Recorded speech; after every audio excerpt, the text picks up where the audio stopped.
जब हमने 28 को चेक किया फिर पॉजिटिव आ गया। डॉक्टर के यहाँ गए तो ब्लड टेस्ट उन्होंने किया तो उसमें भी पॉजिटिव आ गया। प्रियंका सिंह, दीपेंद्र सिंह, कानपुर यूपी से।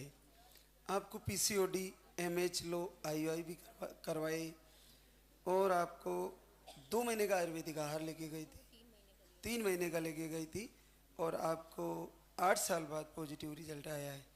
तो प्रियंका, ये पाउडर आपने कितने दिन लिया? बाबू हमने 4 महीने पूरे लिए हैं, मतलब कि चौथे महीने आया है। ये हम अगस्त सितंबर से देख रहे थे वीडियो, तो इनसे कहा तो विश्वास तो होता नहीं है जल्दी, तो उन्होंने कहा ऐसा ये सब चक्कर में ना पड़ो, पहले डॉक्टर को दिखाते हैं। तो फिर हम डॉक्टर को दिखाने लगे। एक उन्नाव में प्रतिमा डॉक्टर हैं, तो 3 महीने वहाँ इलाज चला। फिर उन्होंने कहा बेटा आप दवा तो बहुत खा चुकी हैं 7 साल, अब 3 महीने का ब्रेक कर लो और फिर उसके बाद फिर देखते हैं एक बार, नहीं तो आप आईवीएफ करवा लीजिए, टाइम ना वेस्ट करो। और 3-4 डॉक्टर और भी कह चुके थे। फिर वही परेशान हो गए। हमने कहा आप क्या करें, हमने कहा इनसे कहेंगे तो ये मानेंगे नहीं। तो वो नवंबर में हमको भाई दूज था तो उसमें जाना था, तो वहाँ लखनऊ गए अपने भैया के पास। हमने फिर उनसे कहा, हमने कहा, कहने लगे वो उन्होंने भी पहले मना किया, फिर हमने कहा कि नहीं हमको ले चलो, हमें विश्वास है कि हमको वहाँ से ज़रूर होगा। तो वही लेके आए थे भैया के साथ, हम पहली बार आए थे। तो हम आए थे 9 नवंबर को, 3 को भाई दूज था, 9 नवंबर को हम यहाँ पे आए थे, सैटरडे था। तो वहीं से लेके गए थे। आपने कहा 2 महीने के, हमने कहा नहीं बाबा हमको 3 महीने के दे दो, मैं जल्दी हम नहीं आ पाएंगे। तो 3 महीने की दवा ले गए थे। फिर 3 महीने तक नहीं आ रहा था, चाय सब बंद करी थी, फिर गुस्सा लगी, हम चाय भी पीने लगे। फिर अब की चौथे महीने में मेरी 22 को डेट थी, फिर 22 को आया नहीं। तो अब मेरी पीठ और कमर में मतलब बहुत दर्द रहता है। तो हमने कहा पता नहीं पीरियड का दर्द है, कुछ समझ में ना आए। शिवरात्रि में हमने कहा अच्छा, प्रदोष पहले व्रत थे फिर शिवरात्रि थे, तो हमने कहा शिवरात्रि में चेक करें। जैसे चेक करने गए हल्की ब्लीडिंग आ गई। अब हमको लगा कि शायद मेरे पीरियड आ गए, तो गुस्सा भी थोड़ी लगी, भगवान को उल्टा सीधा कुछ कहा। फिर हमने शाम वाली पूजा नहीं करी। फिर उसके बाद 2 दिन तक पीरियड ही नहीं आए। हमने इनसे कहा ये कहते हैं कि ऐसा है कि ऐसा तो नहीं है कि मतलब पीरियड नहीं आएंगे, तुम एक काम करो तुम चेक कर लो। फिर जब हमने 28 को चेक किया फिर पॉजिटिव आ गया। डॉक्टर के यहाँ गए तो ब्लड टेस्ट उन्होंने किया तो उसमें भी पॉजिटिव आ गया। खाली मतलब हिम्मत नहीं पड़ रही, हम अल्ट्रासाउंड नहीं कराने जा पा रहे हैं क्योंकि एक बच्चा मेरा मिसकैरेज हो गया, उसमें धड़कन नहीं आई थी। इसमें तो आ जाएगी, बिल्कुल आ जाएगी। क्या करते हो दीपेंद्र? बिजनेस करता हूँ सर। हाँ, मेरा मोरम गिट्टी का ट्रेडर्स का काम है, ट्रांसपोर्ट का। पहले तो मेरे को कहीं विश्वास ही नहीं होता था कहीं कि मैं बता ही नहीं सकता कि मेरी धारणाएं कैसे बदल गई। दीपेंद्र सिंह, मैं ठाकुर हूँ, छतरी। हाँ, तो मेरे को जी कहीं पे भी विश्वास तो एक प्रकार, मैं पूजा बहुत देर में नहीं कर पाता हूँ कि मैं घर पे भी नहीं कर पाता हूँ, बस ऐसा ही हो जाता है मेरा। बस ये है कि हिंदुस्तान का कोई भी मंदिर मेरे से बचा नहीं होगा जहाँ मैं दर्शन करने न गया हूँ। मैं अभी भी होली पे मेरा प्लान तिरुपति बालाजी जाने का है पहले से ही। और मेरे को पहले, मैंने आप तक रियल बता रहा हूँ, आज तक मैंने आपका कोई भी वीडियो देखा ही नहीं है। अच्छा। मेरे को विश्वास ही नहीं था, लेकिन जब उस दिन पॉजिटिव हुआ तो मेरा जो मेरे पहले के विश्वास थे कि ये सब ऐसा कुछ नहीं होता, वो सब खत्म हो गए। अद्भुत है, इतना ज्यादा अद्भुत है कि मैं बता ही नहीं सकता, शब्दों में नहीं बयां कर सकता। तो जैसे आपने इनका ट्रीटमेंट जो करवाया है वो कितने समय से चल रहा था? जैसे 8-9 महीने के बाद से ही बस चल रहा है, कुछ बाकी नहीं। आयुर्वेदिक और होम्योपैथिक नहीं कराई थी, आयुर्वेदिक ये वो। मैंने कानपुर में जितने टॉप 10 के डॉक्टर हैं, कम से कम 10-12 डॉक्टर अच्छे से सबको दिखाया, कम 10 लाख रुपए मैंने बर्बाद कर दिया इलाज में, कहीं भी कोई सफलता नहीं मिली। डॉक्टर ने बोल दिया कि आईवीएफ कराइए। आईवीएफ पे हम लोग पहले जाना नहीं चाहते थे, फिर मैंने इन पे प्रेशर बनाया कि आईवीएफ करा लेते हैं ये। फिर ये बोली नहीं, हमें बाबा पे विश्वास है, अभी हम नहीं कराएंगे ऐसा कुछ भी। जैसे ये आने की जिद कर रही थी, तो एक तो आपकी तरफ से भी ले जाने यहाँ लाने का रेस्पॉन्स नहीं मिला और पीयर की तरफ से भी नहीं मिला।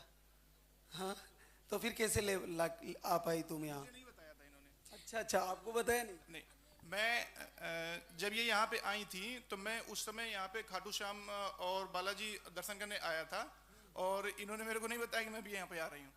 अच्छा। हाँ, हमने कहा भाई दूज में तो हमको यही दे दो, हमको वहाँ ले चलो खाली। तो उन्होंने कहा अच्छा ठीक है। वो प्रेस में नौकरी करते हैं तो उनको छुट्टी जल्दी नहीं मिलती है, तो फिर उन्होंने 2-3 दिन की छुट्टी लगाई। फिर आए जब हमने इनसे कहा हम आज बालाजी जा रहे हैं, तो बालाजी कह के यहाँ निकला है। फिर हमने कहा झूठ नहीं बोलना चाहिए।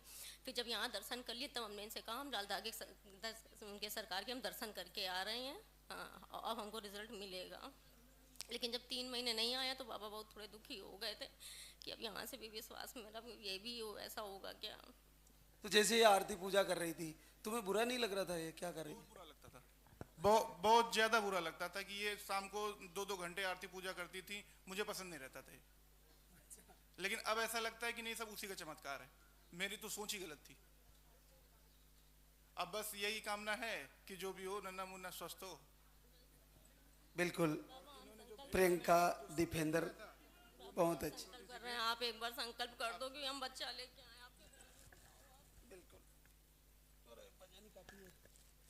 देखो इन्होंने संकल्प माना था कि मैं 5 किलो मिठाई और 11,000 रुपए जो पॉजिटिव हो जाऊंगी तो चढ़ाऊंगी जाके। था, लेकिन कल हमारा परसों एकदम से हम आरती देख रहे थे और 7:45 बजे ये पार्टी में जा रहे थे, एकदम से प्लान बना 7:45 बजे। हमने कहा ऐसा है, और इस समय हमको डॉक्टर ने, हमारे 2 बार स्पॉटिंग हो चुकी है, तो डॉक्टर ने एकदम कंप्लीट ब्लड टेस्ट कहा है। हमारी आने की बिल्कुल हिम्मत नहीं थी, आज हम आरती में भी नहीं खड़े हो पा रहे थे, आज हम लेटे हैं, बिल्कुल इतनी तबीयत खराब है। मेरी कमर और पीठ में बहुत दर्द रहता है। आप हमारे से जुड़ गई हो और दोनों, और बच्चा ना आए ऐसा थोड़ी हो सकता है, बच्चा तो आना ही है, और बच्चे से तो जीवन पर्यंत कपड़े पहनते ही रहेंगे, क्या टेंशन है, लेके आता रहेगा, है ना। तो आप चिंता ना करें, सब अच्छा करेंगे प्रभु। और हमारे यहाँ बाबा जी क्या है कि मैं घर का बड़ा हूँ, मेरा छोटा भाई है, तो उसकी वाइफ की भी दोनों ट्यूब काट दी गई, सिस्ट की गांठ थी, तो उसका एक बार आईवीएफ फेल हो चुका है, दोबारा फिर से वो ट्राई कर रहे हैं आईवीएफ के लिए, वो भी बहुत परेशान रहते हैं। फिर तीसरा छोटा भाई है, तो उसका वाइफ का 9th मंथ प्रेगनेंसी का है। तो सामाजिक और अपने आप में भी मैं सोचा करता हूँ कि यार मैं इतना पैसा कमाता हूँ, इतना करता हूँ, किसके लिए करता हूँ। खुद में इतनी हीन भावना आने लगती है कि किसी के बच्चे के बर्थडे में जाओ या किसी मुंडन में जाओ तो जाने का मन नहीं करता था। मेरा तो आप दोनों से एक ही गुजारिश है, जीवन में एक चीज याद रखना, बच्चा तो अपने आ ही रहा है, लेकिन कभी कितना ही चाहे करोड़ों आ रहे हो, किसी का छीन के मत लेना, है ना। अपनी ईमानदारी का अपने हिस्से का रखना चाहिए, क्योंकि कभी कभी क्या होता है, जब हम पावर में होते हैं ना, तो हमें नहीं लगता है रोन देंगे किसी को भी, ऐसा भाव हो जाता है, डर नहीं लगता। और हम क्या करते हैं, उसके हिस्से का हनुमान जी महाराज को, बजरंगबली के कहीं या शिव जी के कहीं चढ़ा देते, हम सोचते हैं मातेश्वरी को चढ़ा दिया माफ हो जाएगा। मैं आपको बता नहीं सकता, मेरे यहाँ परिवार के ही लोग हैं, काफ़ी प्रॉपर्टी थी, मेरे नाम वसीयत कर गए, लेकिन मेरे यहाँ भाई वगैरह सभी बोल रहे हैं कि इसको ले लो, मेरी अंदर से 1% की भी इच्छा नहीं हो रही कि मैं इसको ले लूँ। मैंने कोई पेपर नहीं दे रहा हूँ कि मुझे चाहिए नहीं इनकी, क्योंकि आज हमें लग रहा है ना, जैसे ये बहनें सब बैठी है, क्या है, क्या करना है, जब है ही नहीं, अगर एक नन्ना मुन्ना घर में नहीं है तो क्या है। ऐसा व्यक्ति कर गया है कि जिसके पास खुद की कोई संतान ही नहीं थी, तो हम उसका लेके क्या करेंगे, काम की नहीं। बहुत बहुत आशीर्वाद आप दोनों को, और बिल्कुल आपका बच्चा आएगा, हम मिलेंगे आपसे जरूर बच्चे के साथ। बोले सच्चे दरबार की।